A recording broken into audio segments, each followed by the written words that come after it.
Daily bread church వారి Bible facts. క్రొత్త నిబంధన వచ్చిన తర్వాత పాత నిబంధన కొట్టివేయబడిందా? పాత నిబంధన అసలు మనం చదవనవసరం లేదా? అసలు నిబంధన అంటే ఏమిటో ఈ వీడియోలో పూర్తిగా తెలుసుకుందాం. బైబిల్ గ్రంథము 2 భాగాలుగా విభాగింపబడింది. ఒకటి పాత నిబంధన, 2 క్రొత్త నిబంధన. పాత నిబంధన 39 పుస్తకములు కలిగి ఉన్నది. క్రొత్త నిబంధన 27 పుస్తకములు కలిగి ఉన్నది. పూర్తిగా బైబిల్ 66 పుస్తకాలు కలిగి ఉన్నది. అయితే పాత నిబంధనలో మొదటి పుస్తకం యోబు గ్రంథము. ఇది ఇంచుమించు క్రీస్తు పూర్వం 2000 సంవత్సరంలో వ్రాయబడింది. పాత నిబంధనలో ఆఖరి పుస్తకం మలాకి. ఇది క్రీస్తు పూర్వం 5వ శతాబ్దంలో వ్రాయబడింది. అంటే మొత్తము పాత నిబంధన కాలము ఇంచుమించు 1500 సంవత్సరములు. అలాగే క్రొత్త నిబంధన పూర్తిగా మత్తయి నుంచి ప్రకటన గ్రంథం వరకు క్రీస్తు శకం 1వ శతాబ్దంలో వ్రాయబడింది. దీన్ని బట్టి మనం గ్రహించవలసింది ఏమిటంటే పాత నిబంధనకు క్రొత్త నిబంధనకు మధ్య సుమారు 400 సంవత్సరముల గ్యాప్ వచ్చింది.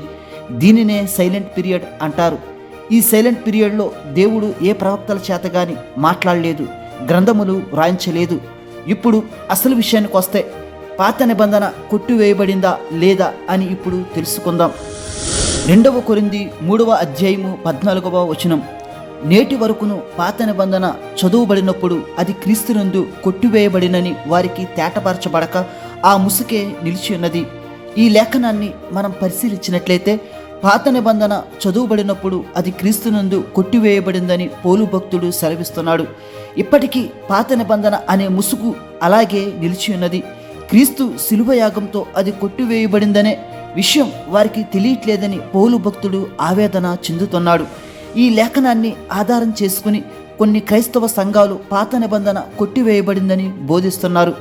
ఇంతకీ నిబంధన అంటే ఏమిటో తెలిస్తే పాత నిబంధన కొట్టివేయబడిందా లేదా అనేది మనకి తెలుస్తుంది. నిబంధన అనగా ఒడంబడిక లేదా ఒప్పందం అని అర్థం. దేవుడు మానవ జాతితో ఏర్పరచుకున్న నిబంధనలు 2. ఆ రెండింటిలో మొదటిది సీనాయి కొండ మీద దేవుడు జంతు రక్త బలి ఆధారంగా చేసిన నిబంధన. ఈ మొదటి నిబంధనలో లోపం ఉన్నది అని దేవుడే సెలవిస్తున్నాడు. హెబ్రీయులకు రాసిన పత్రిక 8వ అధ్యాయము 7వ వచనం. యాలి అనగా ఆ మొదటి నిబంధన లోపము లేనిదైతే రెండవ దానికి అవకాశం ఉండనేరదు. ఈ లేఖనాన్ని మనం పరిశీలించినట్లయితే మొదటి నిబంధనలో లోపం ఉన్నది అంటే మానవులు అర్పించే జంతు బలి విషయంలో వారి పాపాలు పోగొట్టుకోలేకపోయారు. కావున మొదటి నిబంధన మానవుణ్ణి జంతు రక్తం ద్వారా నీతిమంతునిగా చేయలేదు. అందుకే దేవుడు 2వ నిబంధన చేశాడు. ఆ 2వ నిబంధన ద్వారా యేసుక్రీస్తు కల్వరి కొండ మీద శిలువ రక్తం చిందించి ప్రతి పాపిని నీతిమంతునిగా చేసి క్రొత్త నిబంధన దేవుడు ఏర్పరిచాడు.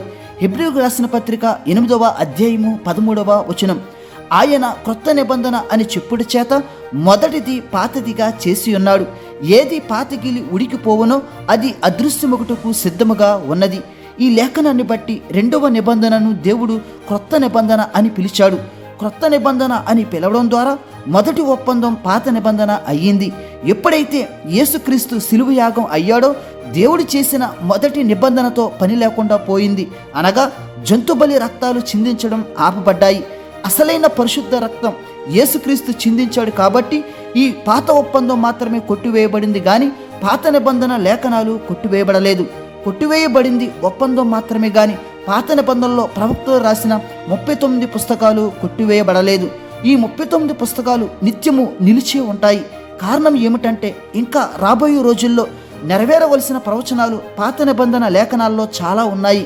యేసుక్రీస్తు 2వ రాకడ యుగాంత సంభవాలు ఇంకా నెరవేరవలసినవి చాలానే ఉన్నాయి.